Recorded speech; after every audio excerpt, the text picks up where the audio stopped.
Bom dia, boa tarde, boa noite, galerinha aí que está me assistindo de forma remota. Um grande abraço para vocês, certo? Essa é a primeira parte da aula. Nós vamos fazer uma breve revisão e conversar, dando continuidade ao assunto da aula passada, certo? Bom, lembrando que qualquer dúvida é importante que vocês me perguntem. É importante também que vocês façam a atividade, certo? Hoje eu vou começar o capítulo 4 do livro, na página 88. Você pode acompanhar a aula a partir do livro, grifando o livro, vendo o que é mais importante para vocês, a partir do que eu vou falando, certo?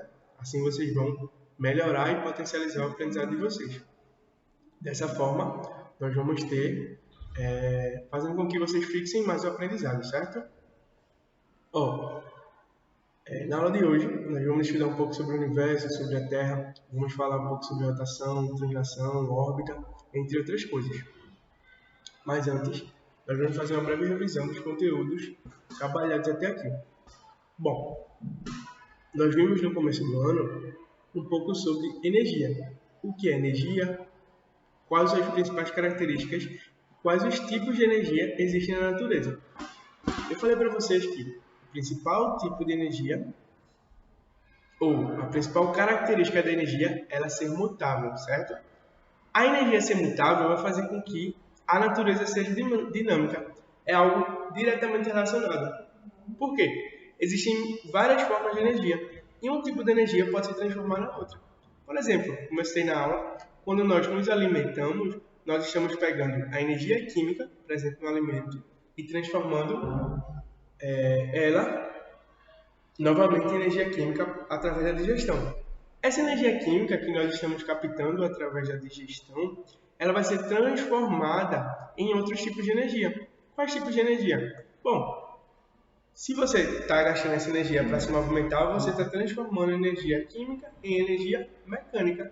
Já se você está usando essa energia para aquecer o seu corpo, você está transformando a energia química em energia térmica, certo? Ou seja, nosso corpo ele vai conseguir transformar um tipo de energia em outro, nos dando, fazendo com que nosso corpo seja extremamente dinâmico, certo? Isso é extremamente importante para nós podermos realizar todas as atividades do nosso dia, certo? Nosso corpo, ele utiliza dessa característica da energia de ser mutável e ele se aproveita muito, porque ele transforma em vários outros tipos de energia, além dos que eu citei, certo? Então, nós vimos as características da energia elétrica, da energia térmica, da energia luminosa, da energia potencial elástica, energia potencial gravitacional e energia cinética, certo? Depois, nós começamos a estudar sobre a eletricidade, certo? Aí no capítulo 2. Nós vimos um pouco a eletricidade, pensamos quantos recursos tecnológicos vão depender da eletricidade e como a nossa vida vai ser diretamente ligada à eletricidade. Eu estou gravando essa aula aqui no computador que depende de eletricidade para poder realizar suas atividades. Mas eu também falei que a eletricidade vai ser um fenômeno natural, certo? Por exemplo, a natureza utiliza da eletricidade para dar descargas elétricas que nós chamamos de raios, certo? Os raios, eles vão ter sua parte visual, ou seja, sua luz, que é chamada de relâmpagos, e sua parte auditiva, o seu som, que é chamado de trovão. Nós sempre vemos os relâmpagos primeiros que escutamos o trovão. Por quê? Porque a luz ela vai ser muito mais rápida do que o som. Logo, nós vamos conseguir ver a luz primeiro do que escutar qualquer áudio. Ou seja, existe a descarga elétrica, nós vamos ver a luz que a descarga elétrica fez e depois vamos escutar o som que aquela descarga elétrica, chamada de raio, produziu, certo? Também é importante vocês saberem que nós não inventamos, criamos a eletricidade, nós apenas descobrimos. A natureza ela já utilizava de diversas formas, nosso corpo humano também utiliza da eletricidade, animais como enguias e vários outros utilizam da eletricidade, certo?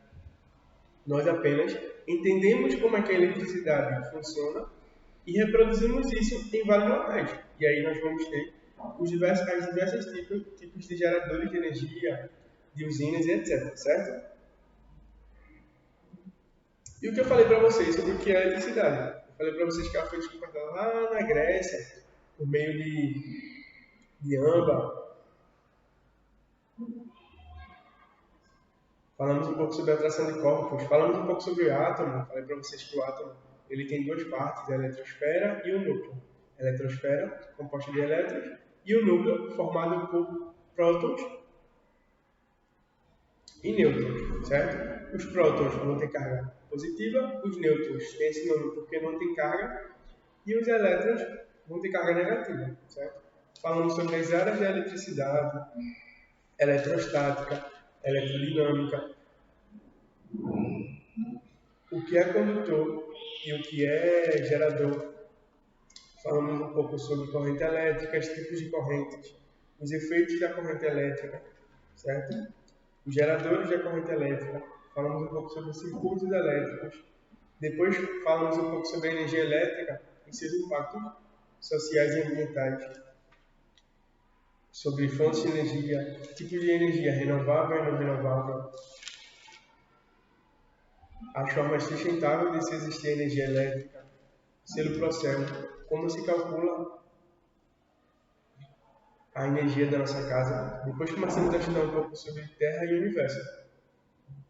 Falamos um pouco sobre as teorias do Sistema Solar que se contrapuseram. Tivemos a teoria heliocêntrica e a teoria geocêntrica, certo? A teoria geocêntrica estava errada e a teoria heliocêntrica, que vai dizer que o Sol está no centro do universo, é a teoria correta, certo? Que é aceita hoje. Depois falamos sobre os relógios biológicos dos animais, ritmos biológicos, um pouco sobre a relação de animais diurnos e noturnos, as características dos animais diurnos e noturnos. Depois falamos sobre o relógio biológico humano.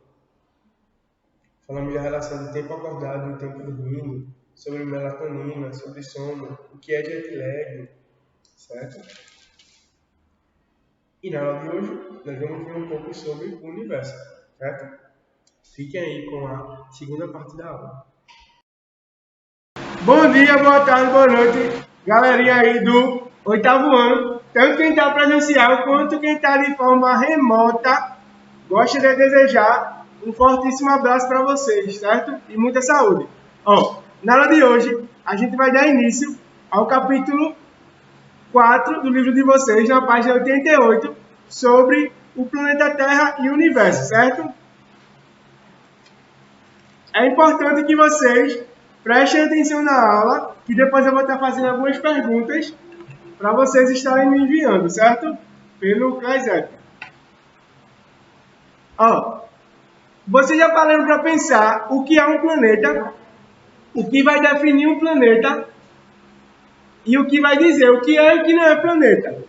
Em 2006, existe uma convenção de astronomia.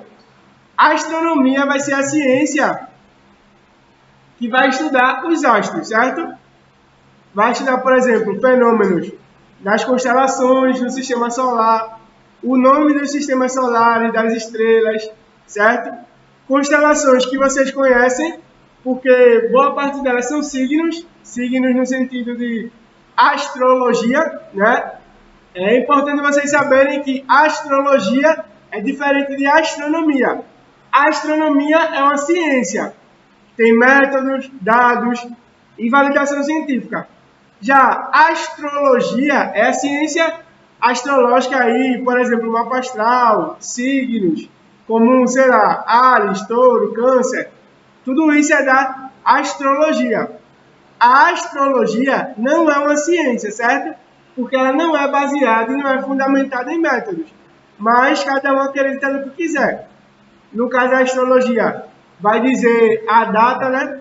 Vai se basear, vai dizer que a constelação vai influenciar a sua personalidade. Por exemplo, pessoas que nascem no começo de setembro são do signo de Virgem. Aí dizem que quem é do signo de Virgem são pessoas organizadas, etc. Quem é do signo de Áries, pessoas muito esquentadas. Isso é astrologia.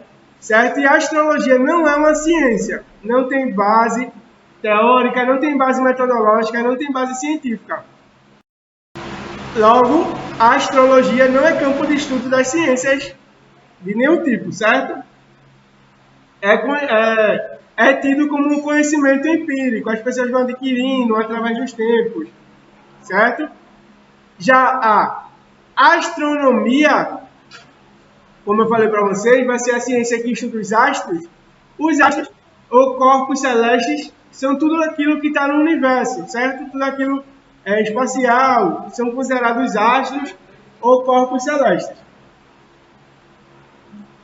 Mas, como eu estava falando, essa convenção que existiu para definir o que é e o que não é planeta, em 2006. E uma das primeiras coisas que foram definidas para ser planeta é possuir órbita. O que é uma órbita? Imaginem dois corpos celestes, certo? Vou dar aqui o exemplo de dois pilotos. Eu sempre vou ter um corpo celeste parado e o outro corpo celeste ao seu redor, certo? Esse percurso aqui que meu piloto vermelho está fazendo é chamado de órbita. Pode ser definido da seguinte forma: o percurso que um astro faz sobre o outro, certo? Isso é órbita. Para ser um planeta, é necessário que exista superfície, certo? Por que essa característica? Muitos corpos celestes, estrelas, nebulosas e etc., não possuem superfície, não possuem estrutura em que, por exemplo, alguém poderia pisar, andar ou fazer qualquer outra atividade, certo? Esse é o segundo critério.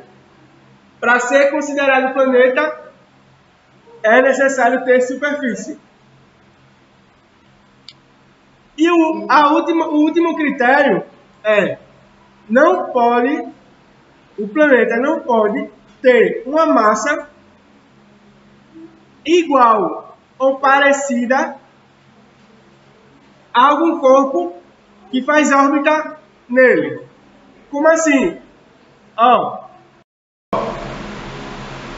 Ou seja, existem 3 critérios que vai dizer se é ou se não é um planeta. O primeiro critério é possuir órbita ao redor do Sol.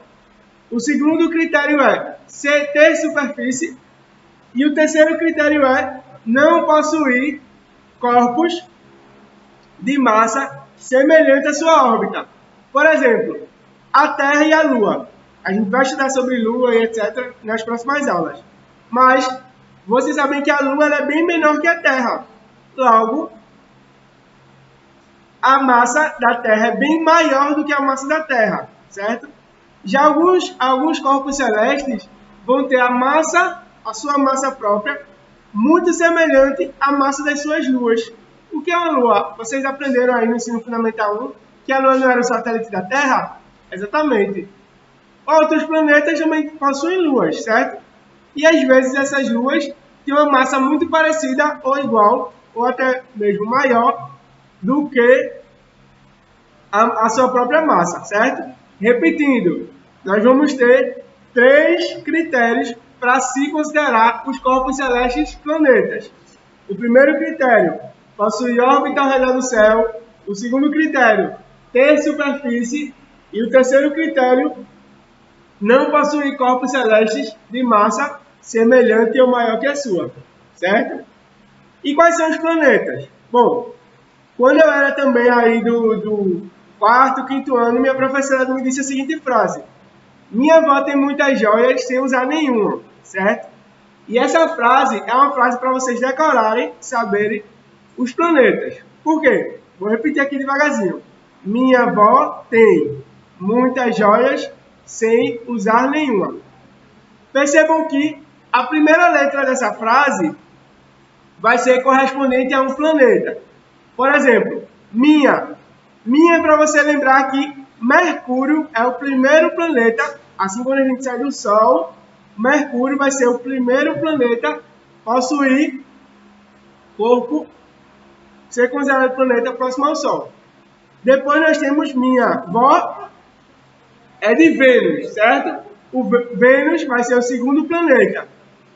Depois nós temos a Terra é o terceiro planeta que orbita o Sistema Solar. A localização da Terra ela é tão exata que se nós fôssemos um pouquinho para frente, nós morreríamos queimados, e se nós fôssemos um pouquinho para trás, nós morreríamos congelados, certo? A Terra é situada numa posição extremamente específica. A sua órbita ela é ideal para que exista vida, não podendo existir variação no local que ela ocupa, certo? O local que a gente está no universo é ideal e ele é praticamente perfeito para existir vida aqui na Terra, certo? Se fosse um pouquinho para frente, morreríamos queimados, o planeta seria muito quente, e se fôssemos um pouquinho para trás, o planeta ficaria muito frio, certo? Depois nós vamos ter Marte, que atualmente vai ser muito pesquisado pela NASA por vários locais. A gente também vai falar um pouco sobre a NASA, certo? Que aí a palavra muitas, minha, Mercúrio, vó, Vênus, tem, Terra, muitas de Marte, certo? Joias, relativo a Júpiter, que é o quinto planeta do Sistema Solar. Depois nós vamos ter 100, que é relativo a Saturno, que é o sexto, usar Urano, que é o sétimo, e nenhuma, que é de Netuno, que é o oitavo planeta. Ou seja, nosso Sistema Solar tem bem caracterizados e bem feitos 8 planetas caracterizados como planetas, certo? Por que eu digo isso? Por 2 motivos. O primeiro motivo é que existem indicações que existem mais planetas no nosso Sistema Solar, certo? Mas ainda não se tem dados suficientes para caracterizar esses corpos que foram encontrados como planetas, certo? Precisa ser estudado, analisado, etc. Os astrônomos, pessoas que estudam os astros, eles estudam tudo do planeta. Eles estudam a química do planeta, estudam a área do planeta, o volume do planeta, a luz do planeta, certo? Como é que eles sabem isso? Como é que você estuda um planeta se você nunca foi lá? De 2 formas. A primeira forma é você acompanhar quando esse planeta libera algum asteroide. Por exemplo, Marte liberou um asteroide que vai chegar aqui na Terra, certo? Mas é um asteroide bem pequenininho que não vai fazer mal a ninguém. Vai cair aqui e pronto.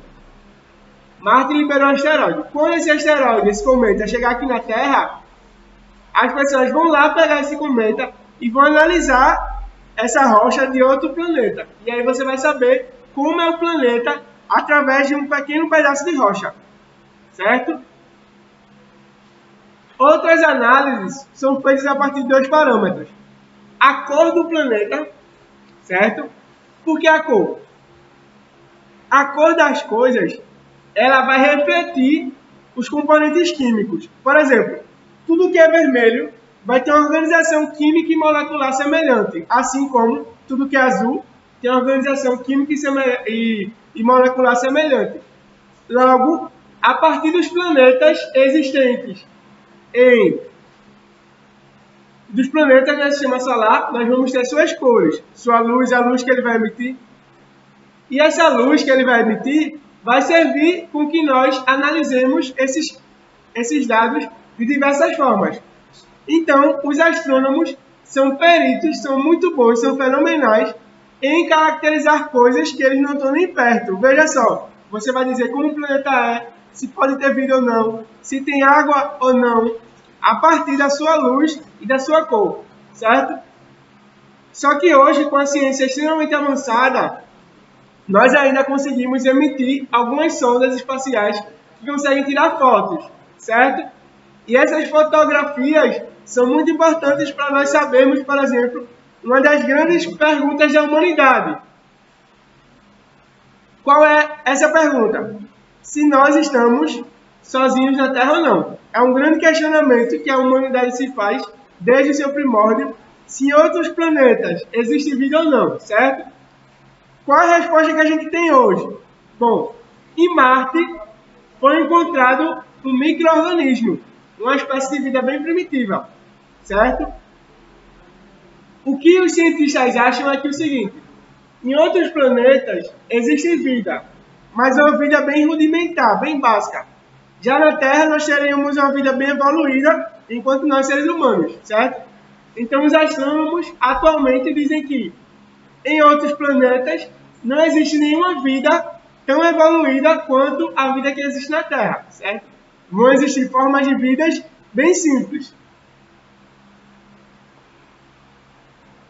Falamos sobre o planeta e agora vamos falar sobre planetas anãos.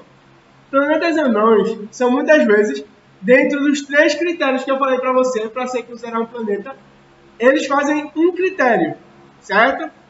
Eles às vezes têm um critério ou 2 desses 3 que eu falei, que foram orbitar ao redor do Sol, ter superfície e não possuir corpos de massa semelhante à sua órbita, certo? Às vezes, os planetas anões, que são chamados assim, são conceituados por não preencher todos os requisitos para ser considerado planeta. Então, o planeta não só significa isso. Não preenche todos os pré-requisitos para ser considerado planeta, certo? Quais são os planetas anões? Temos 3. Plutão, que antigamente era considerado planeta, mas não é mais. Desde 2008, 2006, já não era mais considerado planeta. Ceres e Eris, certo? Plutão, Ceres e Eris são os 3 planetas anões aí mais conhecidos, né?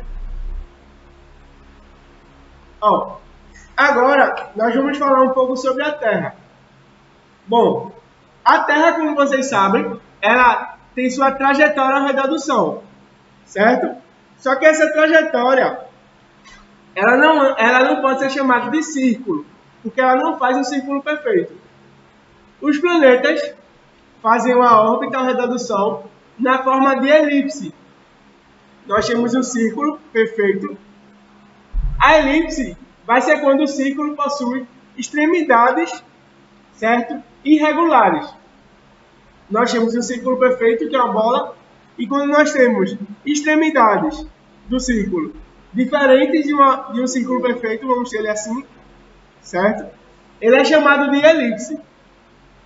Ou seja, os planetas do Sistema Solar orbitam o Sol através de uma elipse, certo? E a Terra, ela vai estar praticamente presa ao Sistema Solar. Por quê? Existe um conceito na física muito importante, que é o de gravidade e atração gravitacional. O que é isso? A atração gravitacional vai ser quando nós temos um corpo com muita massa e esse corpo vai atrair os outros ao seu redor, certo? Logo, essa atração ao seu redor vai fazer com que você atraia coisas. Por exemplo, as coisas caem para baixo por quê? Porque a Terra exerce uma força que vai puxar tudo ao seu redor. É o mesmo motivo, por exemplo, que a atmosfera existe. A Terra ela vai prender esse ar ao redor, vai formar assim a atmosfera, a partir da sua atração gravitacional. Da mesma forma, a Terra atrai a Lua para si, através da atração gravitacional, certo? Mas ela não consegue puxar a Lua totalmente. Então a Lua, também por ter uma massa muito grande, é como se puxasse só um pouco e prendesse a Lua naquele espaço. A mesma coisa o Sol faz com a Terra. O Sol tem uma massa muito grande, vai atrair os planetas de acordo com sua massa também, a massa de cada planeta, e fazer com que eles fiquem presos em cada região, certo? Dessa forma, nós vamos ter a órbita do planeta, que sempre vai se repetir. Ou seja, a órbita vai ser a trajetória de um astro sobre outro. Por exemplo, a órbita do planeta Terra sobre o Sol. Essa órbita, que tem formato de elipse, tem duas situações. Nós vamos ter os afélios e o periélio. Afélio vai ser chamado o ponto mais longo que a Terra está do Sol, certo? Que é no dia 4/7. 4 de julho, todo ano 4 de julho, é o ponto em que a Terra está mais distante do Sol, processo aí chamado de afélio. No dia 3 de janeiro, é o dia do periélio. Periélio vai ser o dia mais próximo ao Sol, mais distante afélio, 4 de julho, e mais próximo ao periélio, 3 de janeiro, certo? Nós vamos ter ainda a ocorrência de dois fenômenos muito importantes. Quais são eles? Translação e rotação. A translação vai ser o percurso da órbita que a Terra vai fazer sobre o Sol, certo? Movimento, como eu falei, elíptico. A velocidade da Terra que vai percorrer o Sol é de 30 km por hora e a translação é muito importante para a agricultura, para o meio ambiente, porque é ela que vai... A translação, frisem bem isso, a translação é responsável por diferenciar as estações do ano, certo? As estações do ano só existem por conta da translação. Só que não só a translação, existe a translação mais duas coisas. A curvatura que a Terra faz na translação e o eixo que ela está, na situação exata, vai permitir que o planeta possa ter períodos mais quentes e períodos mais frios, fazendo assim as 4 estações do ano, né? Primavera, verão, outono e inverno, que a gente vai achar na próxima aula.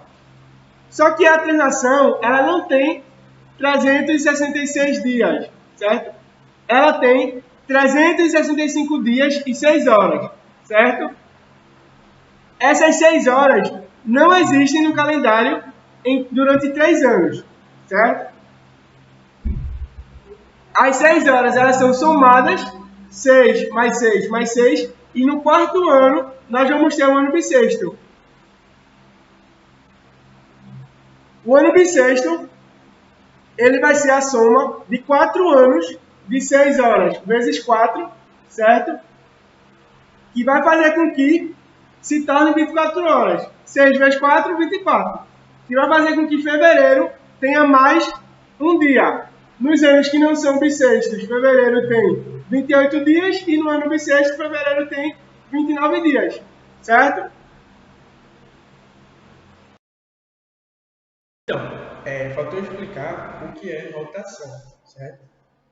A rotação vai ser o giro que a Terra vai fazer em torno de si mesmo, certo? E esse giro vai ter um tempo aproximadamente de 24 horas, mas não são 24 horas exatas, certo? É um tempo de 23 horas, 56 segundos e 6 minutos e 4 segundos, certo? Esse é o tempo que um dia vai ter, mas nós arredondamos ele para 24 horas. A rotação ela vai ser muito importante para diferenciar o dia e a noite, certo? Recapitulando, translação é responsável por conseguirmos fazer as estações do ano, certo? Primavera, verão, outono e inverno existem por conta da translação e alguns fenômenos relacionados. Já a diferença entre dia e noite vai existir por conta da rotação, certo? Translação, 4 estações, e rotação, dia e noite, certo? É importante que vocês percebam a diferença e a função de cada um, para nós entendermos um pouco como o nosso planeta Terra funciona, certo? Então, gente, obrigado. A aula de hoje era isso e até a próxima.